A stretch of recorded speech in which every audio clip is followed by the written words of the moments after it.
Samuel کی پہلی کتاب 12واں باب سمویل کی الوداعی تقریر۔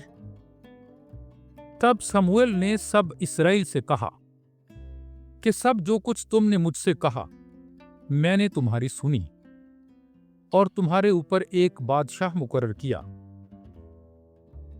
اور اب تمہارا بادشاہ تمہارے آگے چلتا ہے، اور میں تو ضعیف العمر ہو گیا ہوں، اور یہ میرے بیٹے تمہارے ساتھ ہیں، اور میں لڑکپن سے آج تک تمہارے ساتھ چلتا رہا ہوں۔ دیکھو میں حاضر ہوں، خداوند کے سامنے اور اس کے ممسوح کے سامنے میری بابت گواہی دو۔ میں نے کس کا بیل لیا یا کس کا گدھا لیا، یا کس سے میں نے دغا بازی کی، یا کس پر میں نے ظلم کیا، اور کس کے ہاتھ سے میں نے رشوت یا جوڑی جوتے تک لیا، میں تمہیں واپس دینے کو حاضر ہوں۔ تو انہوں نے کہا، تو نے ہم سے بے انصافی نہیں کی، اور تو نے ہم پر ظلم نہیں کیا، اور نہ تو نے ہمارے ہاتھ سے کوئی چیز لی۔ تب اس نے ان سے کہا کہ خداوند تم پر گواہ اور اس کا ممسوح آج کے دن تم پر گواہ ہے کہ تم نے میرے ہاتھ میں کوئی چیز نہیں پائی۔ وہ بولے، وہ گواہ ہے۔ پھر سمویل نے لوگوں سے کہا، خداوند ہی گواہ ہے جس نے موسیٰ اور ہارون کو برپا کیا اور تمہارے باپ دادا کو ملک مصر سے باہر نکالا۔ اب کھڑے ہو کہ میں خداوند کے سامنے ان تمام نیکیوں کی بابت جو خداوند نے تمہارے آباء و اجداد سے کی قضا بتاؤں۔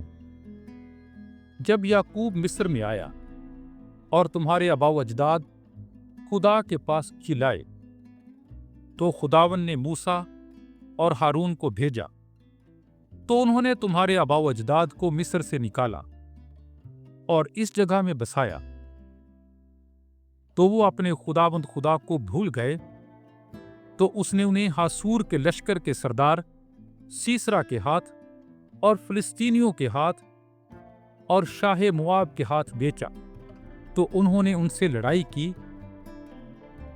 تب وہ خداوند کے آگے چلائے اور کہا، ہم نے گناہ کیا کیونکہ ہم نے خداوند کو چھوڑ دیا، اور ہم نے بالیم اور اشتاروت کی بندگی کی۔ پر اب تو ہمارے دشمنوں کے ہاتھ سے ہمیں چھڑا، تو ہم تیری عبادت کریں گے۔ تو خداوند نے یروبعال اور عبدون اور یفتح اور سمویل کو بھیجا، اور تمہارے دشمنوں کے ہاتھ سے جو تمہارے گرد تھے تمہیں چھڑایا، اور تم آرام سے بسے۔ پھر تم نے دیکھا کہ بنی امون کا بادشاہ ناحاش تم پر چڑھ آیا، تو تم نے مجھ سے کہا، ہاں کوئی بادشاہ ہم پر سلطنت کرے، حالانکہ خداوند تمہارا خدا تمہارا بادشاہ تھا۔